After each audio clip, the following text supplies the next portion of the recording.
There is a moment, one single terrifying moment, when you look at your best friend's face and you realize you are completely, devastatingly, hopelessly in love with him. Not the way you love a brother. Not the way you love someone you grew up with. But the way that makes your chest feel like it's being cracked open from the inside. The way that makes every previous feeling you've ever called love feel like a rough draft, like the universe was just practicing before it made this. And the worst part, he's standing right in front of you at your college graduation, laughing at something you just said, his eyes crinkled at the corners the way they always do, his hand on your shoulder, his voice saying your name the way only he says it.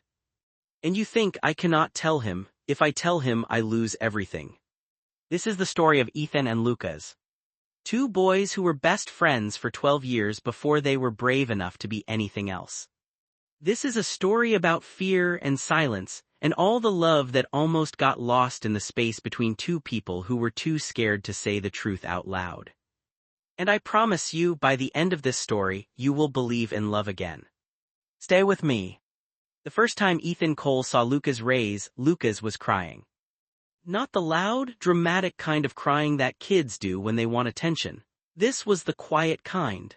The kind where you press your lips together so hard they turn white and your eyes go glassy and you stare at the ground because you refuse to let anyone see you break. Ethan was 8 years old, sitting on the front steps of Millbrook Elementary School, eating a peanut butter sandwich and reading a comic book about a superhero who could turn invisible. He looked up and saw this new boy, dark-haired, small for his age, wearing a backpack that was almost bigger than he was, standing alone at the edge of the playground. All the other kids were running and screaming and playing tag. This boy was standing perfectly still. And he was crying without making a sound. Ethan set down his sandwich. He was a quiet kid himself, not shy exactly, just thoughtful. His mother always said he noticed things other people missed. He walked over to the boy and stood next to him, and for a long moment neither of them said anything. Then Ethan said, "Are you okay?" The boy looked at him with enormous dark eyes and said very quietly, "I don't know anyone here."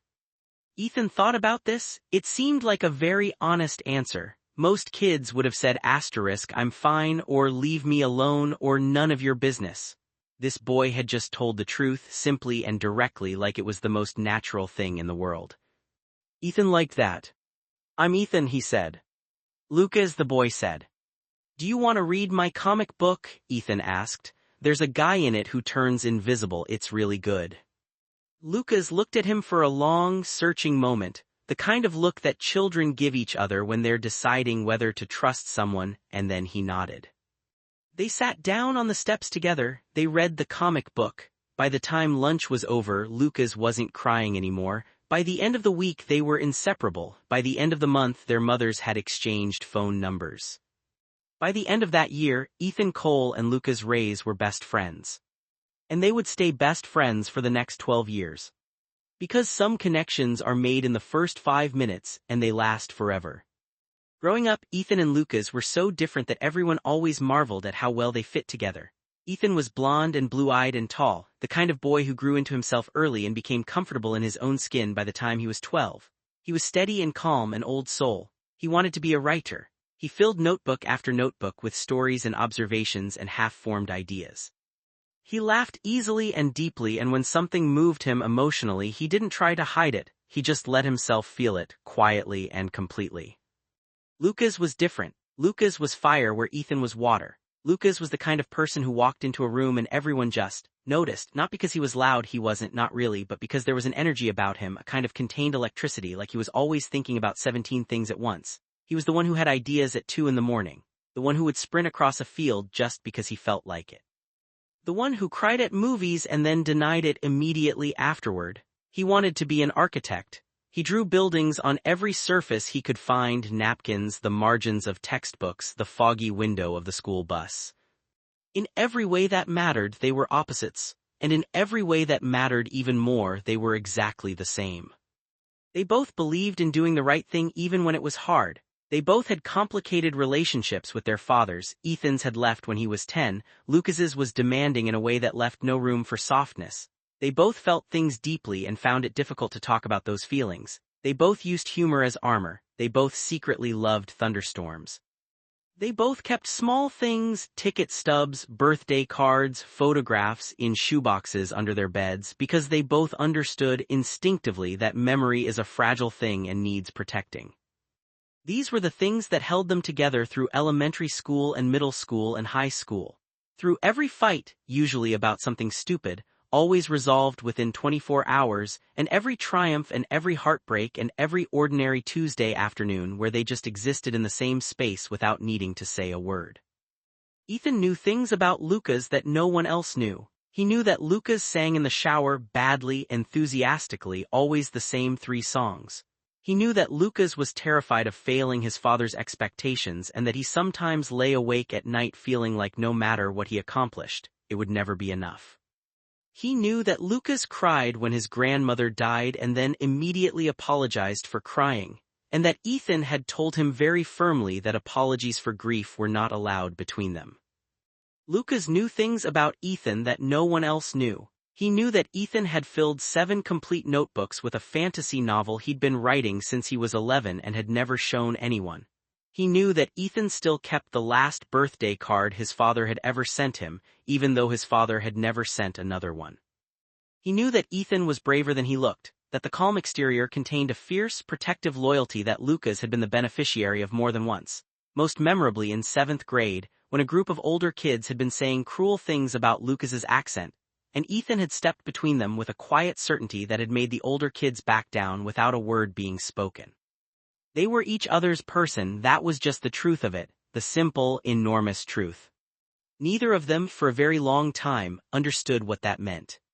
Ethan figured it out on a Wednesday.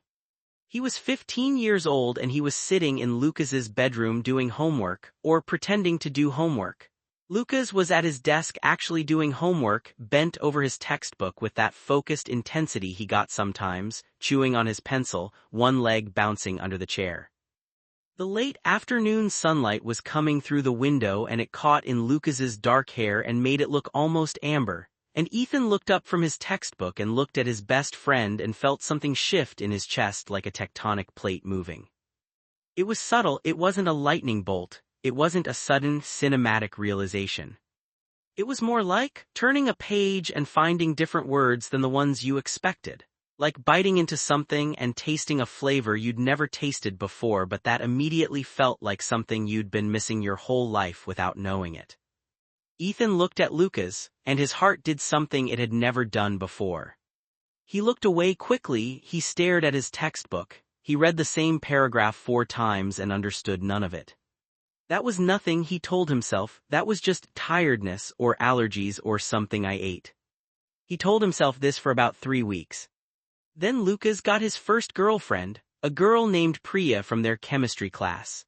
She was smart and kind and funny and Ethan liked her perfectly well and felt in her presence a cold, specific misery that he couldn't explain to himself for a long time. He explained it to himself on a Thursday night in April, lying on his bed staring at the ceiling, listening to the rain. You are jealous, he told himself, not of Priya, of the fact that Lucas is looking at Priya the way you want him to look at you. He lay very still with this knowledge for a long time. Then he thought, okay, so that's what this is. He wasn't angry with himself, he wasn't frightened, not yet. He was 15 and he had grown up in a household where his mother had raised him with a simple, consistent message. Love is love and it is always, always something to be grateful for rather than ashamed of. He had gay friends. He had read books with gay characters. The concept was not foreign or threatening to him. But this was different. This was Lucas, his best friend since the 2nd month of 3rd grade, his person, the person whose absence would make his life unrecognizable. He could be gay or bisexual or whatever the right word was and be perfectly at peace with that. He could find boys attractive and not lose a night's sleep over it. But being in love with Lucas, that was the terrifying part. Because Lucas was straight. As far as Ethan had ever known, as far as anyone had ever known, Lucas Reyes liked girls. He had liked Priya. Before that, for about a month, he had liked a girl named Jessica. He talked about girls the way that straight boys talk about girls, with a specific kind of hopeful awkwardness that Ethan recognized from the outside without feeling it himself. Lucas was his best friend, and Lucas was straight, and Ethan was in love with him.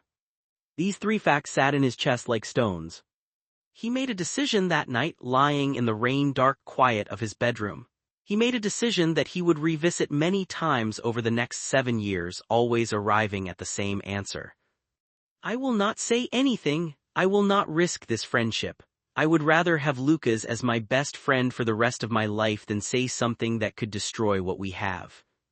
I will love him quietly. I will love him from exactly this distance, and it will be enough. It was not enough. But it was for a very long time what Ethan had, and he held on to it with both hands. Lucas figured it out later, much later. Or rather, Lucas had always known something, always felt something that he couldn't name, and so he didn't name it, and he told himself it was just friendship, just closeness, just the particular texture of loving someone you'd known since you were 8 years old and who knew everything about you. He told himself this for a long time. He was good at telling himself things. He'd been raised in a house where his father, a quiet, conservative man who worked long hours at an engineering firm and expressed love primarily through expectation, had very specific ideas about what men were and what men wanted and how men behaved. His mother was warmer, more open, but she moved through the house carefully, deferentially, in the way of someone who had learned which battles were worth fighting. Lucas had grown up knowing, instinctively, that there were certain thoughts he was not supposed to have, certain feelings that were not available to him. He had learned to fold these things very small and put them somewhere dark inside himself where he didn't have to look at them. He became very skilled at not looking at things. This is why he dated Priya and then a girl named Claire in 10th grade and then a girl named Naomi his junior year. He liked them. He genuinely liked them. They were interesting and kind and attractive in ways he could appreciate intellectually. He was a good boyfriend, attentive, thoughtful, present. But there was always something slightly off, something that felt like he was playing a role he'd been given without auditioning for it, like he was performing a version of himself that almost fit but not quite. He ignored this too. He was very good at ignoring things. And through all of it, through every girlfriend and every date and every almost relationship, Ethan was there, always there. The one constant, the one person who felt like home, the one whose presence made everything easier and whose absence made everything harder. When Ethan wasn't in a room, Lucas noticed it the way you notice a missing tooth, always slightly aware of the empty space, always unconsciously reaching for it. He told himself this was friendship. He was 17, then 18, then heading to college, and he told himself this was friendship. He would not figure out the truth for several more years. The truth had been there all along, patient and waiting, like something growing slowly in the dark. They went to the same university.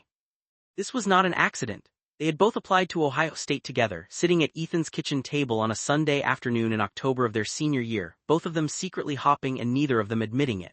When they both got their acceptance letters on the same day in December, they didn't say anything for a moment, they just looked at each other, and then they both smiled, and that was enough. They lived in the same dormitory their freshman year, different rooms, different roommates, but the same floor. This felt like the best possible arrangement, close enough to walk to each other at any hour of the night, far enough to have their own lives. They had their own lives. Ethan joined the campus literary magazine. He took creative writing classes and fell in love with poetry in addition to fiction. He came out as bisexual to his mother over the phone one Sunday evening in October of his freshman year, and his mother said, "I know, sweetheart," and then asked if he'd eaten dinner, and that was that. He came out to Lucas 2 weeks later, sitting in the dormitory common room at midnight, eating cereal they'd stolen from the cafeteria, and he said it simply and quietly, "I want you to know I'm bisexual." Lucas looked at him for one long, steady moment, and then he said, "I know."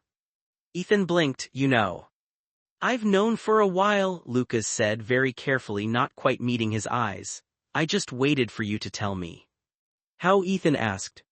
Lucas smiled then, that crooked, private smile that was just for Ethan, and said, "Because I know you, I know everything about you." They sat with this for a moment, and then Lucas reached over and gripped Ethan's shoulder once, briefly and firmly, the way he did when he wanted to say something important without using words, and Ethan felt the warmth of it radiate all the way through him. They ate their cereal and talked about other things. Neither of them said the rest of what they were thinking. College was full and large and overwhelming in the way that only college can be, a sudden expansion of the universe all at once when you are barely old enough to handle it. New ideas, new people, new versions of yourself appearing without warning. Ethan dated a boy named James for 6 months his sophomore year. James was a theater major, funny, dramatic, emotionally intense in a way that was thrilling at first and exhausting later. They broke up mutually and remained friendly. He dated a girl named Sophie his junior year for 3 months, and that ended quietly and without drama. None of it felt like what he felt when he was with Lucas. He knew this. He accepted it with the particular resigned grace of someone who has made peace with a difficult truth. He was in love with his best friend who didn't love him that way, and that was the shape of his life, and he would build something beautiful inside that shape anyway. He poured it into his writing. His professors told him his emotional range was extraordinary. He won a departmental award for a short story about two people who were in love but could not say so, and when he read an excerpt at the award ceremony, he made 3 people in the audience cry. Lucas was in the audience. Lucas did not cry, but afterward, finding Ethan in the lobby, he hugged him for a long time without saying anything, and when he pulled back his eyes were very bright. That story, Lucas said, and then he stopped. What about it? Ethan asked. It's the best thing you've ever written, Lucas said. It felt so real. Ethan looked at his best friend. It was, he said simply. Lucas nodded slowly like he was filing something away. And then someone came to congratulate Ethan and the moment passed, and they went out for dinner with a group of friends and nothing was said and nothing changed. Lucas, during these years, was adrift in a way he didn't fully understand. He was excelling academically, his architecture professors were enthusiastic about him, and he was beginning to develop a distinctive voice in his design work, something warm and human and light-filled that his advisors praised. On paper, everything was exactly as it should be. But inside something was unsettled, something was looking for a shape it couldn't find. He dated a girl named Dana for 8 months his sophomore year. It was the most serious relationship he'd ever been in. Dana was wonderful, creative, and direct and passionately interested in the world. They had long conversations about everything.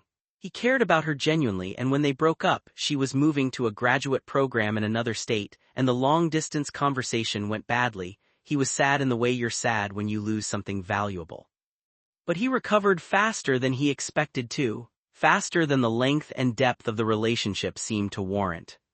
He thought about this. He thought about why every relationship he'd ever been in had felt like something he was doing correctly without feeling it fully.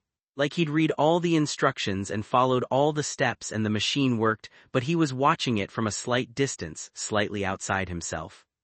He thought about the only time in his life he had never felt outside himself, the only place he had ever felt completely, unguardedly present. He thought about Ethan.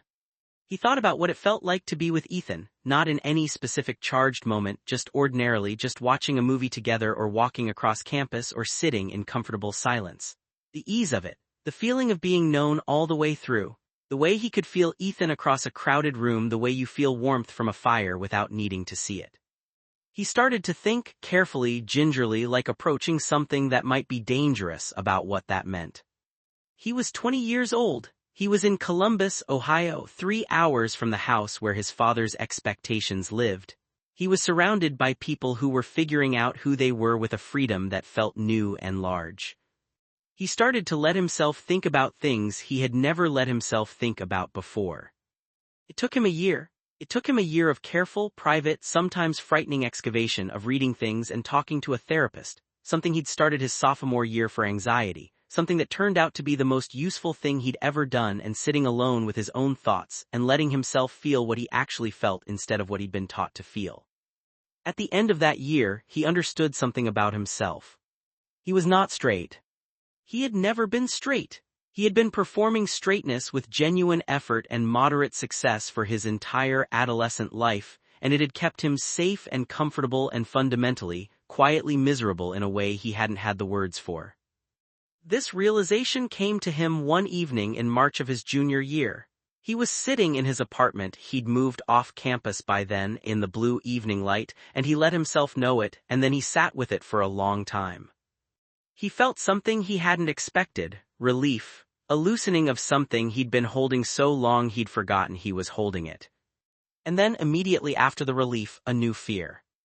Because if he wasn't straight, and if he had been feeling what he'd been feeling about Ethan for what now appeared to be going on 6 years, and if Ethan was bisexual, and if Ethan was the most important person in his life, then what was he supposed to do with that? He did nothing, not yet. He was not ready. He was still learning the shape of this new self, still finding his footing. He told his therapist. He told one close friend, a classmate named Maya, who received it with calm warmth. He did not tell Ethan. He told himself he would, when the time was right, when he was sure, when he knew how. He told himself this for 2 more years. This is the moment I told you about at the beginning. This is the one that matters. They graduated on a Saturday in May. The campus was flooded with families and mortarboards and the particular emotional cacophony of an ending, the joy and the grief all tangled together, impossible to separate. Ethan's mother drove down from Millbrook. Lucas's mother came, his father did not, citing a work conflict, and Lucas said it's fine with the particular flatness he used when things were not fine. After the ceremony and the chaos of photographs and hugs and crying parents, Ethan found Lucas standing alone for a moment at the edge of the crowd. He was in his graduation gown, holding his cap in his hands, and he was looking out at the campus with an expression Ethan knew intimately, the faraway look he got when he was feeling something large and didn't know where to put it. Ethan walked over and stood beside him. They stood there for a moment, the crowd noise washed around them. "We did it," Ethan said. "We did," Lucas said. 4 years. 4 years. A pause, comfortable, the way their silences had always been comfortable. Then Lucas turned and looked at Ethan, and Ethan turned and looked at Lucas, and something happened, something shifted in the air between them. Some invisible thing that had been hovering between them for years pressed closer, became almost tangible, almost something you could touch. Lucas's eyes were dark and very serious. He was looking at Ethan the way Ethan had always dreamed of being looked at, with something that was too large and too specific to be just friendship. Ethan felt his heart seize up. Lucas said, his voice was slightly rough, "I need to." Lucas, it was his mother's voice cutting through the noise. "Lucas, come here, I want to get a picture with your dean." Lucas looked away, the moment shattered like glass. "Coming, Mom," he called. He looked back at Ethan for just a moment, his jaw worked. We'll talk later, okay?" "Yeah," Ethan said, his voice came out steady, he didn't know how, sure, later. They did not talk later. What happened instead? There was a dinner with families. And then Lucas's aunt flew in from Phoenix and there was a party at Lucas's apartment that lasted until 2 in the morning.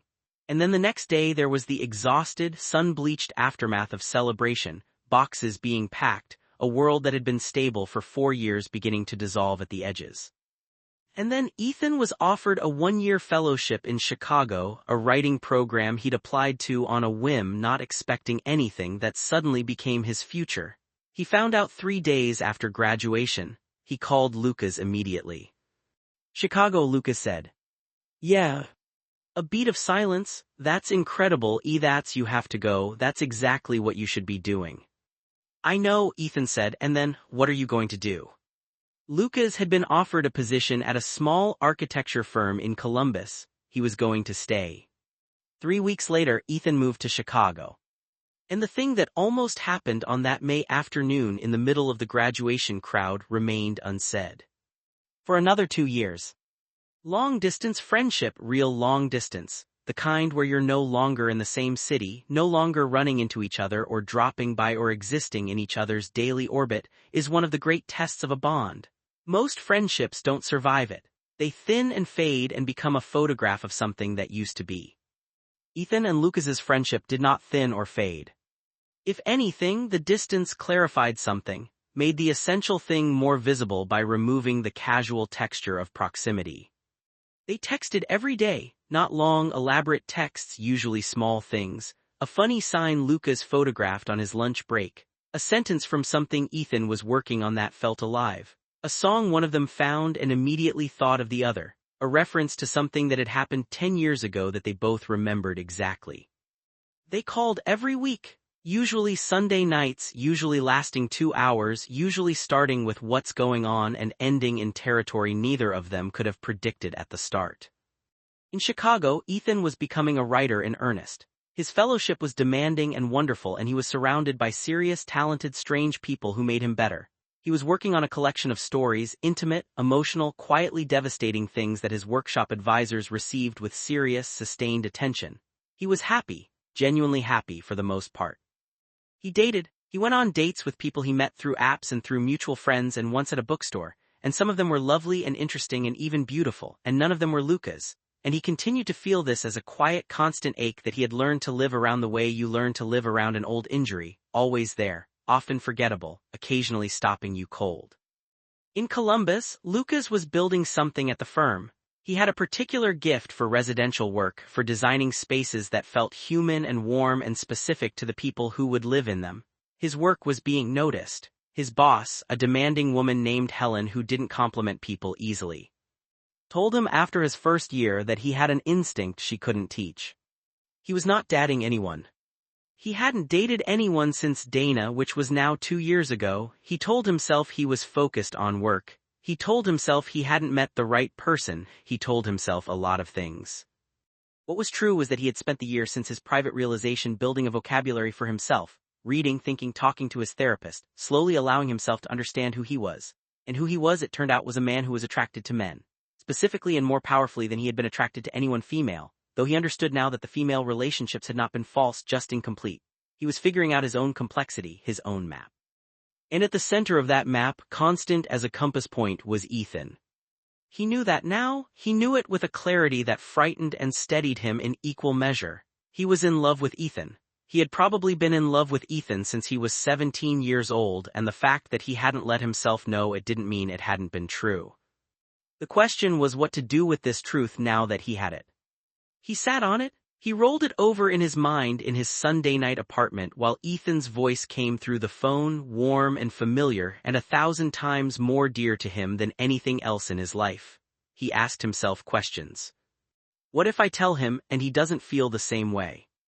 This seemed genuinely possible. Ethan had dated other people. He had never, in 12 years of friendship, given Lucas a concrete, unmistakable signal that his feelings were anything more than what friendship looked like between two very close people. He had given Lucas signals. He had given Lucas many signals over many years.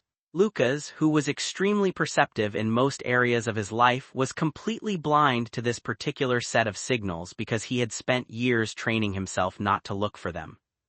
What if I tell him and it changes everything? This, too, seemed possible. They had something extraordinary, something rare and real and irreplaceable. The risk of disrupting it felt enormous. What if I say nothing forever and watch him build a life with someone who isn't me? This was the question that hurt. This was the question that, when he let himself sit with it, produced a kind of cold, specific despair that was worse than any of the other fears. He sat with all of these questions for a long time. And then, in February of 2020, Ethan called him on a Tuesday, not their usual Sunday call, a random Tuesday, and said, "Hey, are you okay? I just had this feeling."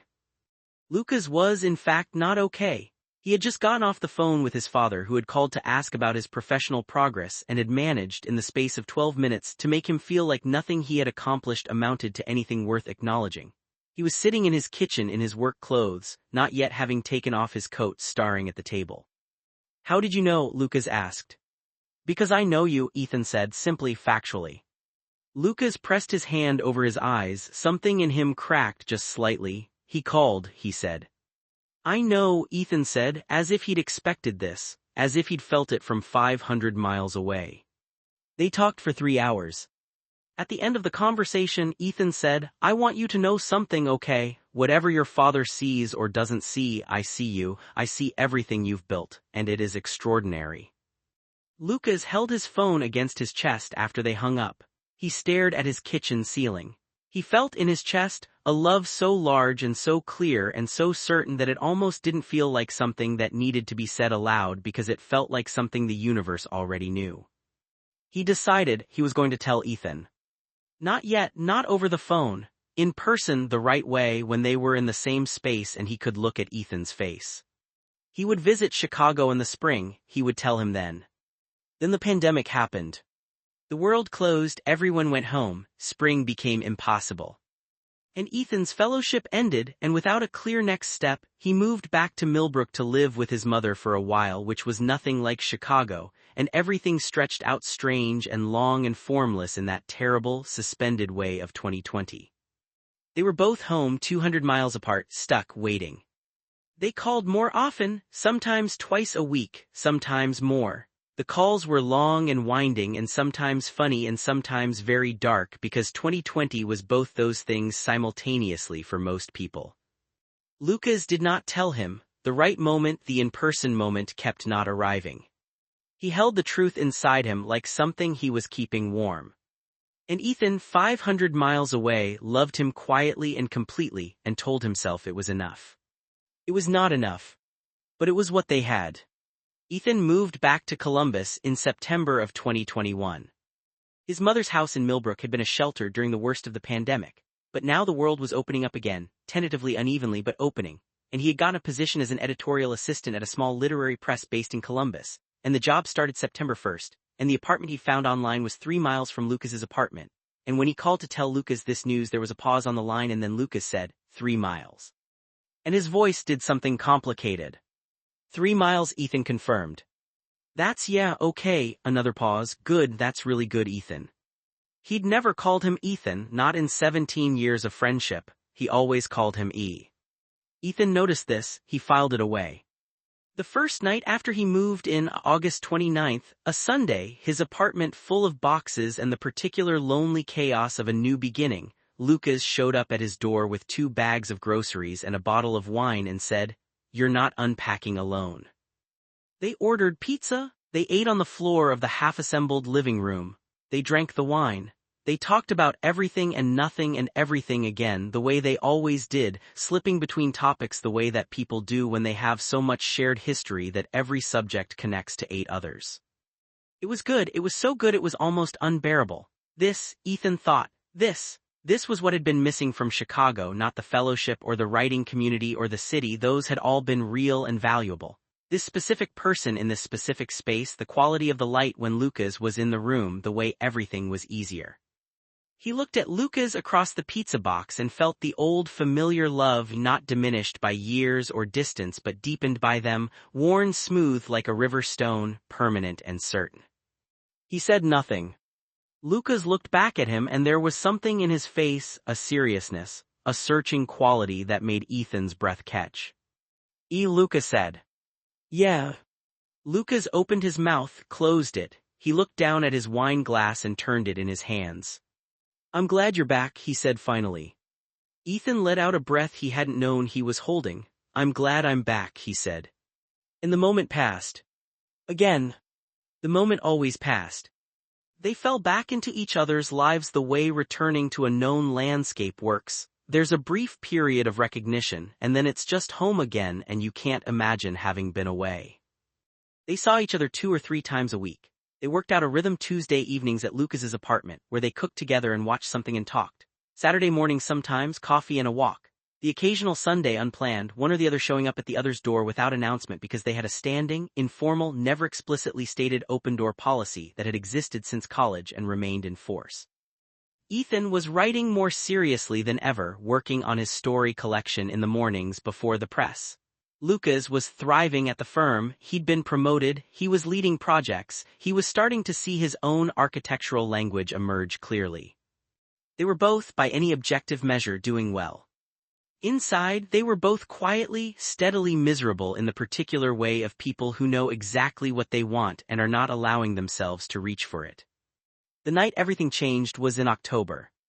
It was a Thursday, they hadn't planned to see each other, this was a spontaneous evening, Lucas texting at 7, "Are you home?" and Ethan responding, "Yes, why?" and Lucas coming over, and that was the whole conversation. Lucas arrived at Ethan's apartment looking like he'd been having a difficult day. He was wearing a jacket he'd clearly put on over his work clothes without changing, and his hair was doing the thing it did when he'd been running his hands through it, pushed back and slightly chaotic. He walked in and sat on Ethan's couch and said nothing for a moment. Ethan sat across from him and waited. He was good at waiting with Lucas, he had years of practice. "I had a conversation today," Lucas said finally, "with my father." Ethan felt himself still. "Okay," he said carefully. "I told him something," Lucas was looking at his hands. "I told him I'm gay." Silence. Not a bad silence, a significant one. Ethan moved from his chair and sat beside Lucas on the couch, close but not touching. How did that go? He asked. About how you'd expect, Lucas said. He let out a breath that was almost a laugh but wasn't quite. He didn't yell, he never yells, he just got very quiet and asked me if I was sure, and when I said yes he said he needed some time to process it, and then he got off the phone. I'm sorry, Ethan said. Don't be sorry, Lucas said. I'm actually glad. I'm glad I finally said it. I've been carrying it for so long. I've been carrying it for years. I know, Ethan said. Lucas looked at him then. Did you know? Ethan held his gaze. I wondered, he said honestly, but it wasn't mine to say. Lucas nodded slowly. No, it wasn't. He was quiet for a moment. I've known for 3 years, since junior year of college. I wasn't ready to say it out loud to anyone except my therapist. 3 years, Ethan said softly. 3 years a beat, I know. They sat with this for a moment. Outside a car passed, the refrigerator hummed. How do you feel, Ethan asked, now that you've said it? Lucas thought about this. Terrified, he said, and also lighter, like I put something down that I'd been holding so long I'd forgotten what it was, but it was heavy. It was heavy, Ethan said. How did you do it? Lucas asked. He turned to look at Ethan directly. When you came out, how did you do it without being scared? I was scared, Ethan said. I was scared every time. I was scared when I told my mom. I was scared when I told you. You didn't seem scared when you told me. I was terrified, Ethan said. You're the most important person in my life. Of course I was terrified. Something happened in Lucas's face, a softening and opening. Am I? He said. His voice was very quiet. You know you are, Ethan said. Lucas was looking at him with that searching, serious expression, the one Ethan had seen flicker in and out for years, always appearing, always retreating before he could read it clearly. But this time it didn't retreat. This time Lucas let it stay. Ethan, he said. He'd said his full name again. It made Ethan's heart respond. Yeah. I need to tell you something. Ethan felt the air change. He felt his own heartbeat in his hands. He sat very still. I've been trying to tell you something for a long time, Lucas said. He was speaking slowly, carefully, like someone navigating territory they have mapped but never walked. And the moment keeps not being right, or I'm not ready, or I convince myself it doesn't need to be said. But I think, he stopped, took a breath. I think if I don't say it now I might never say it and I'll spend the rest of my life. He stopped again. Lucas, Ethan said very gently, tell me. Lucas looked at him, and the look on his face, the sheer, unguarded, terrified, certain look, was everything Ethan had ever wanted to see, and it hit him somewhere behind his sternum like a physical thing. I'm in love with you, Lucas said. I think I've been in love with you for a very long time, and I didn't know how to know that or say that, and I'm saying it now because I can't not say it anymore. Pause 5 full seconds. Ethan did not move. His entire nervous system was very still and very loud at the same time, the way the world goes silent and electric right before a storm breaks. How long? Ethan managed. His voice came out roughly. Since I was 17, Lucas said, at least. A sound came out of Ethan then, something between a laugh and something else, something he couldn't name and didn't try to. He pressed his hand over his mouth. Ethan, Lucas's voice was uncertain now, scared. Say something, please. I've been in love with you since I was 15, Ethan said. His voice was not entirely steady. You complete idiot, I've been in love with you for 10 years. Lucas stared at him.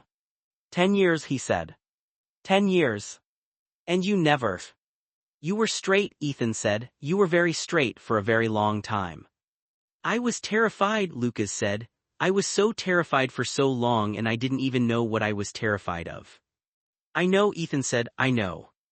They looked at each other, 10 years of unsaid things vibrating in the air between them, 10 years of almost moments and retreated words and loved quietly from exactly the right distance.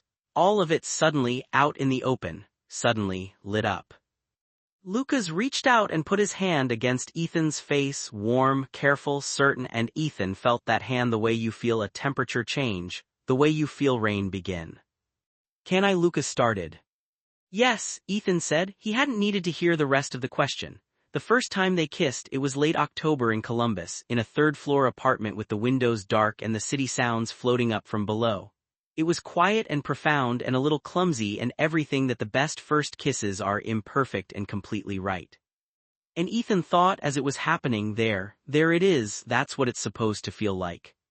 And Lucas thought, pulling back to look at the face of the person he'd been afraid to want for a decade, oh, it was always going to be this. They didn't rush. This surprised people who knew them, who had watched them be best friends for years and who, upon learning they were now together, assumed that 17 years of groundwork must mean that things would move fast.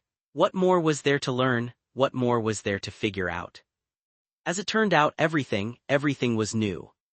Being in love with your best friend is extraordinary, but being with your best friend, being someone's partner, building a romance from the foundation of an already deep friendship, requires its own kind of learning. A different vocabulary, different habits. They had to learn how to fight differently. As best friends, their arguments had been uncomplicated, fast and honest, and resolved quickly because they had no ego in the space between them. As partners, suddenly there was more at stake and they both, in different ways, instinctively protected themselves in ways they hadn't before. Ethan went quiet when he was hurt in a way he hadn't done with Lucas before. Lucas became defensive in ways that surprised them both. They had to learn this. They had to learn to name things in the new language of this new relationship while keeping the fluency of the old one. They had to learn how to be vulnerable in new ways. Friendship vulnerability and romantic vulnerability are different animals. As friends, they'd known each other's fears and failures with a kind of warm, accepting familiarity. As partners, those same fears and failures became freighted with new weight. Will this be too much? Will this be the thing that makes them see me differently? Will this love, which is newer and tenderer, hold? It held. Because they had built it on 17 years of the kind of love that doesn't break. But it wasn't effortless. Anyone who tells you love is effortless is selling you something beautiful but false. Love takes work. It takes showing up even when you're tired or scared. It takes saying I need this and this hurt me and I'm afraid of this over and over until the saying becomes as natural as breathing. They did the work. There were moments during this year that Ethan collected privately, like the small objects he kept in a shoebox, ticket stubs of a different kind. The first time Lucas stayed over and they made breakfast in the morning, moving around each other in the kitchen with an ease that surprised neither of them because they'd been in kitchens together 100 times. But there was something new about it, something warm and specific. Lucas made eggs, Ethan made coffee. Lucas reached around him for the salt and his hand rested briefly on Ethan's waist and Ethan thought, I get to have this now. I actually get to have this. The first time they went home to Millbrook together, not as best friends visiting Ethan's mother but as a couple with all the new gravity that entailed. Ethan's mother opened the door and looked at Lucas and then at Ethan and then at Lucas again, and then she pulled Lucas into the longest hug. And over his shoulder her eyes were wet and she said, I have been waiting for this for a very long time, young man, and Lucas laughed into her shoulder and Ethan thought his heart would not survive this amount of joy. The first time Lucas told his mother about Ethan, not just that he was gay, which she had received with careful, uncertain warmth, but that he was with Ethan specifically. And the silence on the phone and then his mother's voice, soft and surprised and something else. Oh, Lucas, it was always Ethan, wasn't it? Not a question, a recognition, like she had seen it long before he had.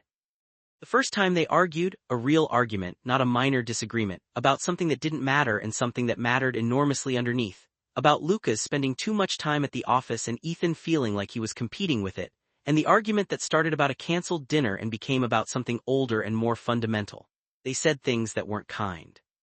They went to their separate apartments and Ethan sat with it for 2 hours and then called Lucas and said, I'm sorry for the part that was my fault, and Lucas was already on his way over. They learned from that one and from the next one and from the one after that.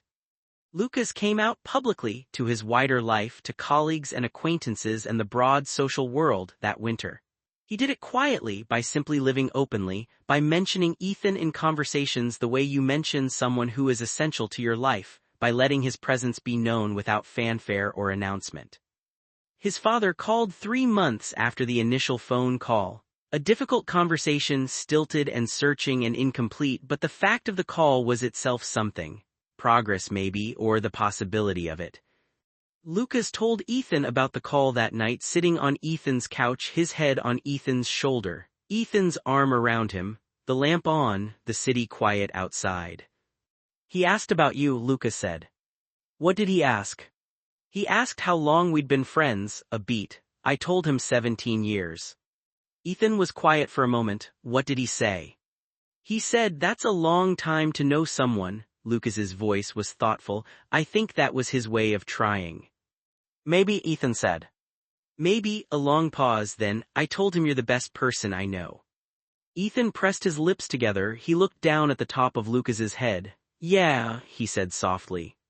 Yeah, Lucas tipped his head up to look at him. You know that, right? Ethan looked at him, this person he'd loved since he was 15, this person he'd watched become every version of himself over 17 years, this person who had terrified him and steadied him and mattered more to him than words in any language could adequately capture.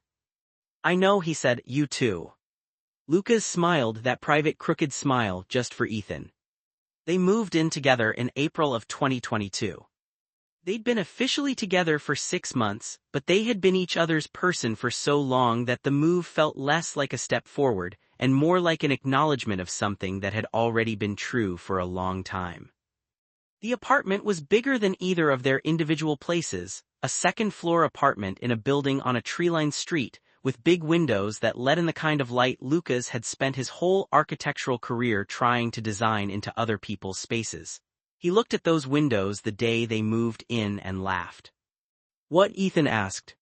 The light, Lucas said. Look at that light. He shook his head. I can't believe I've been chasing this in buildings for years and I live in it. Ethan looked at the light coming through the windows and then at Lucas standing in it and thought, I know exactly what you mean. Living together was mostly exactly what they'd imagined. It was also, at times, exactly what they hadn't imagined, which is to say it was occasionally difficult and always real. They discovered things about each other that friendship and dating had not revealed. Lucas was a worse morning person than Ethan had ever realized, not grumpy, just absent, genuinely not functional before his second cup of coffee in a way that required accommodation. Ethan, it turned out, had a nearly pathological inability to leave dishes in the sink for more than 10 minutes, which was charming and also occasionally maddening. Lucas left his architectural sketches on every available flat surface. Ethan's books accumulated on every available non-flat surface, which in practice meant they lived in a warm, slightly chaotic home filled with drawings and books and the evidence of 2 full, complex, creative inner lives made physical. They loved it. They loved the small domestic rhythms that had no drama and no arc, just the good, necessary texture of a shared life. The coffee made before the other woke up. The texts throughout the day, short and specific, saw this and thought of you, also need milk. The Sunday routines, farmer's market, lunch, afternoon reading in the same room. The Thursday cooking experiments that were sometimes spectacular and sometimes disasters they laughed about for weeks. They loved the bigger things too, the vacations and the celebrations and the ways they showed up for each other in the hard moments. When Ethan's story collection was rejected by 4 publishers in a row and he went very quiet for a week, Lucas made dinner every night and didn't push him to talk and left small notes in places Ethan would find them. Your work is extraordinary, full stop. When Lucas's proposal for a significant project was passed over for a colleague's less interesting design, Ethan stayed up until midnight listening to Lucas process it and then said, quietly and certainly, the right project will find you, and when it does it'll be exactly right because it'll be one you were meant to do. They were each other's most consistent witness, the person whose presence made everything more meaningful and whose absence made everything a little smaller. Ethan's book was published in March of 2024. It was called Everything Quiet, a collection of 12 stories, several of which had been workshopped and revised over the 7 years since college, and several of which were newer. It was quiet and devastating and true in the way that the best fiction is true, not literally but essentially, not biographical but deeply personal. The dedication read. For LR who knows why. Lucas cried when he read the dedication. He cried alone in their apartment while Ethan was at the press. He sat on the couch with the book open to that page and let himself cry for a long time. When Ethan came home that evening, Lucas was sitting in the kitchen with the book on the table and his eyes were still bright and Ethan looked at him and said, too much. No, Lucas said, perfect, a beat. When did you write the first story in this, the first one, when? I started it when I was 16, Ethan said. I finished the first draft when I was 18. Lucas was quiet for a moment. When we were 17, he said, the summer after junior year, do you remember that summer? I remember everything about every summer, Ethan said. We went to the reservoir, Lucas said. Late July, it was so hot we were out there all afternoon and we didn't say much. I remember that we just swam and floated around and eventually we were lying on the bank and you were looking at the sky and I thought, he stopped. He pressed his lips together. I thought, I want this to be my life. I want this exact thing to always be my life. He looked at Ethan. I didn't know what to do with that. I was 17 and I didn't know what to do with it. What did you do with it? Ethan asked softly. I put it away, Lucas said. I locked it up very small and very far and I told myself it was just friendship. But it wasn't, Ethan said. No, Lucas said, it was never just friendship. He smiled, small and real. It was this, it was always going to be this. Ethan crossed the kitchen and pulled Lucas up and held him, Lucas's face in his shoulder, both of them still, the apartment quiet around them. The first story, Ethan said into Lucas's hair. The one I started at 16, that one's about a boy who loves his best friend and doesn't know how to say it. Lucas laughed, a soft, surprised sound against his neck. Of course it is. Of course it is, Ethan agreed. Lucas had been carrying the ring for 3 months. Not metaphorically, literally. It was in a small velvet box in the inside pocket of his winter coat, which he had stopped wearing in May but had not relocated the ring from because he was superstitious about changing its location, and also because he wasn't entirely sure when or how he was going to do this. He had known he wanted to do it since January. He had known with the same calm, certain clarity with which he knew most important things, not loud or dramatic, just present, decided, real. He had bought the ring in May, from a small jewelry shop run by a woman named Frances who took one look at him when he described what he was looking for and said, "Tell me about him," and so he had for an unexpected 20 minutes in a sunlit shop told a stranger about Ethan. About 17 years. About the reservoir and the graduation and the Tuesday evening in October when he had finally said the thing. Frances had listened with bright attention and then had brought out a simple, warm gold band with a small, specific engraving on the interior. A design Lucas hadn't specified, but that was precisely right, and she said, "I think this is it," and she was correct. He'd been carrying it since May. He had tried 3 times to create the moment, and each time it had not felt right. Once at a restaurant that was too fancy and performative, once on a walk that was interrupted by a rainstorm, a good story but not what he wanted. Once at home when everything was perfect but Ethan looked tired and Lucas wanted him present, fully present for this. In August, Ethan came to him on a Friday evening and said, "I need to go back to the reservoir." Lucas looked up from his sketches. "What?"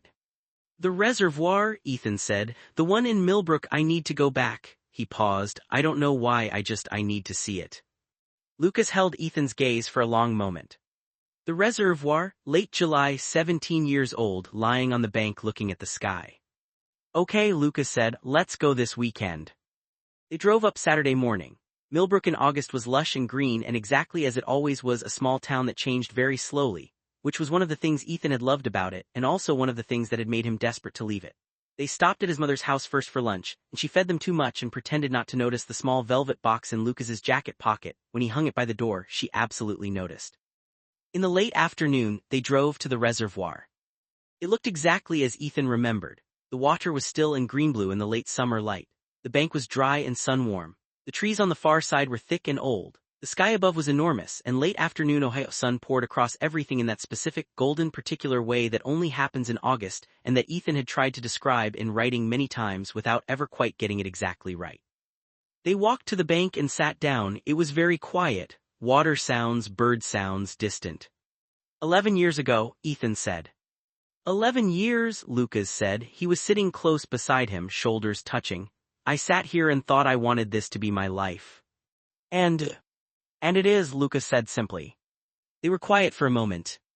Then Lucas reached into his jacket, which he'd brought despite the warmth because it lived in his jacket. It had lived in his jacket for 3 months, and he took out the small velvet box and he placed it in Ethan's hand. Ethan looked down at it. He was very still. "Open it," Lucas said. Ethan opened the box with hands that were not entirely steady.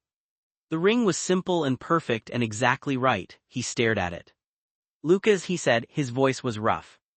"I've been carrying this since May," Lucas said. He wasn't looking at the ring, he was looking at Ethan's face. He would always rather look at Ethan's face. I've been trying to find the right moment, and every time I thought I had it, something was slightly off. And then you said you needed to come back here to this exact place." He paused. "I don't think that's an accident." Ethan looked up at him. His eyes were bright and his face was doing everything that Lucas loved most about it, every layer visible at once, no defenses up, just Ethan completely. "I have loved you since I was 15 years old," Lucas said. "I was too scared and too lost in myself to know it for too long. You waited for me, you loved me quietly and you waited, and I don't know if I'll ever fully be able to tell you what that means to me." He took a breath. "I want to spend the rest of my life making sure you know it. I want to be the person who shows up for you the way you have always shown up for me. I want to make breakfast and argue about dishes and fill our home with your books and my drawings. I want to watch you become every version of yourself that you're going to become. I want to be there for all of it." Ethan was crying. He realized this distantly, the tears warm on his face in the August sun. "Ethan," Lucas said, "will you marry me?" Pause 5 full seconds. Ethan laughed. It was the kind of laugh that holds tears inside it, a sound of pure, overflowing joy that doesn't know how else to be expressed. "Yes," he said, immediately, completely, without a molecule of hesitation. "Yes, obviously, you absolute idiot, yes." Lucas's smile broke open, the real one, the full one, the one that Ethan had been seeing since they were 8 years old, sitting on the steps of Millbrook Elementary School. And he reached out and pulled Ethan to him, and they held each other at the edge of the reservoir in the August light, 20 years and one beautiful answer away from where it had all begun. They were married in June. They got married in Millbrook. This was Ethan's idea, and Lucas agreed immediately because, of course, where else would it be? Where else but the town where they'd grown up, where they'd met, where they'd sat on school steps sharing a comic book about a boy who could turn invisible, where they'd floated in a reservoir and carried secret loves they didn't have the words for yet. The venue was a small farm on the edge of town that rented out for events, a white barn and an outdoor space with old oak trees and wildflowers, and in June, in the evening, golden light that came sideways through the leaves and made everything look like a painting. They kept it small, 60 people, family and the friends who had been there for the long arc of this story. Lucas's mother came. She wore blue and she cried from the opening toast, and she told everyone who would listen that she had always known. She had always known. Lucas's father came. This was significant. He was quiet throughout, and he sat in the third row, and during the ceremony he watched his son at the altar with an expression that was difficult to read, complex and private, something being worked out in real time. But he came. He was there. And at the reception he found Ethan and shook his hand and said in his careful, reserved way, "Take care of my son." And Ethan looked at this man who had made Lucas small for so long and was trying imperfectly to be larger, and said, "I have been taking care of him for 20 years, sir. I will not stop now." Something shifted in the older man's face, almost a smile, not quite, but almost. Ethan's mother was radiant. She gave a toast that made the room laugh and cry simultaneously, which is the only kind of wedding toast worth giving. She talked about 2 boys sitting on her front porch at 12 years old. She talked about a blonde boy who clearly, obviously, completely adored his dark-haired best friend in a way that she and every mother present had been able to see from across a room for many years. She talked about patience, about the kind of love that waits without knowing it's waiting, that holds without knowing what it holds, that persists through years and distance and silence until it becomes simply undeniable. She raised her glass at the end and said, "To the 2 people who prove that the best love stories are the ones where you have no idea you're in one until you're already in the middle of it." The room raised their glasses. The ceremony was at dusk. They had written their own vows. This was not a surprise to anyone who knew either of them, a writer and a man who processed everything through language. Of course they wrote their own vows. Lucas went first. He stood at the altar, the outdoor altar, under the oak trees, wildflowers all around, evening light coming golden through the leaves, and he looked at Ethan and he said, "I have been trying to find the right words for this for years, probably since before I knew these were the words I needed to find. I was not always brave enough to feel what I felt. I spent a long time in the dark of my own making, afraid of things that would have set me free if I'd been brave enough to walk toward them. You were always there at the edge of that dark, patient and steady insert, and I didn't know it, and I don't know if I'll ever stop being grateful that you waited. That you loved me from a distance for all those years, and you never stopped, and you never said a word. That is the most generous thing anyone has ever done for me. I promise to spend the rest of my life being worthy of that generosity. I promise to be the person who shows up. I promise to see you, all of you, always the way you have always seen me. I love you, you have always been home to me, and I am never leaving home again. Then Ethan. He looked at Lucas for a long moment before he spoke. He looked at him the way he had been looking at him since he was 15, with a love so certain it had become structural, load-bearing, essential as oxygen. When I was 8 years old, I walked across a playground and sat next to a boy who was crying without making any sound, and I thought, I want to know this person. I didn't know that decision would be the most important one I ever made. I didn't know it would be the beginning of my entire life. I spent 10 years being in love with you quietly because that was what I had, and I decided it was enough. It wasn't enough. But it was the training ground for this, for standing here and telling you that I love you loudly, completely, without a single thing held back. You are the first person I think of in every good moment and the one I reach for in every hard one. You are the one whose name I want to hear forever. Whatever comes next, the ordinary days and the extraordinary ones, the easy years and the hard ones, I want all of it with you. I have always wanted all of it with you. I do. Somewhere in the audience, someone was already crying before they got to the rings.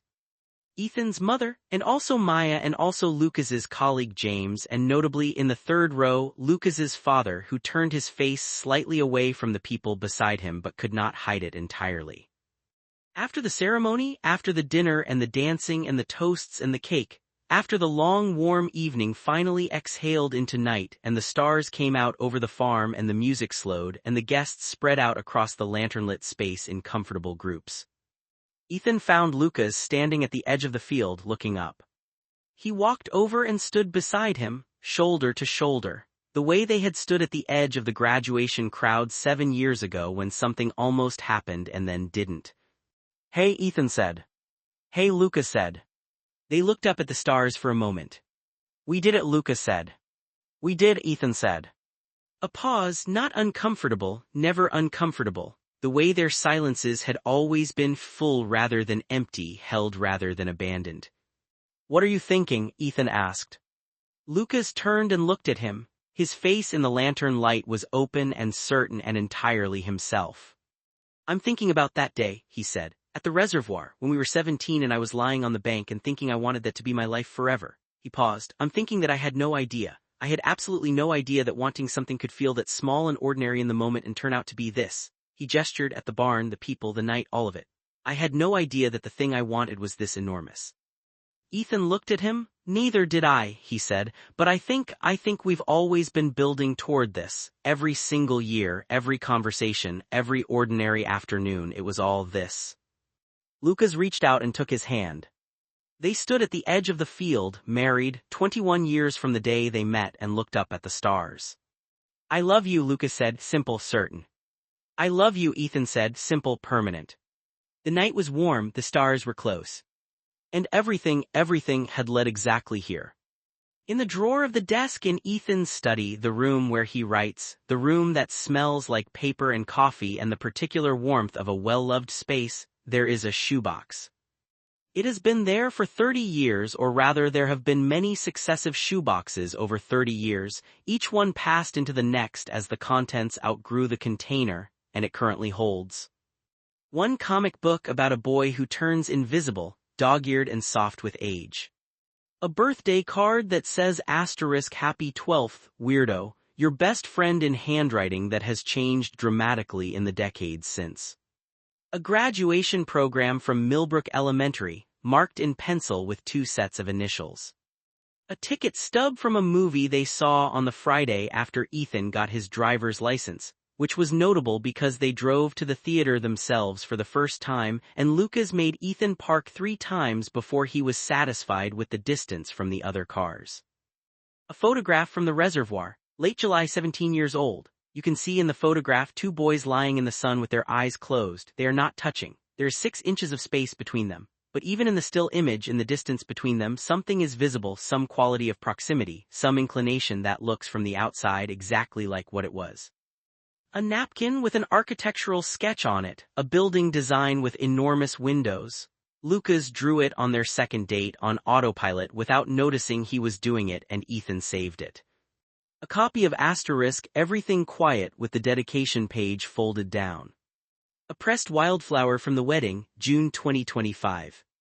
And a note, in Lucas's handwriting, left on Ethan's desk on the morning of their first wedding anniversary, which reads, 1 year, 22 years total.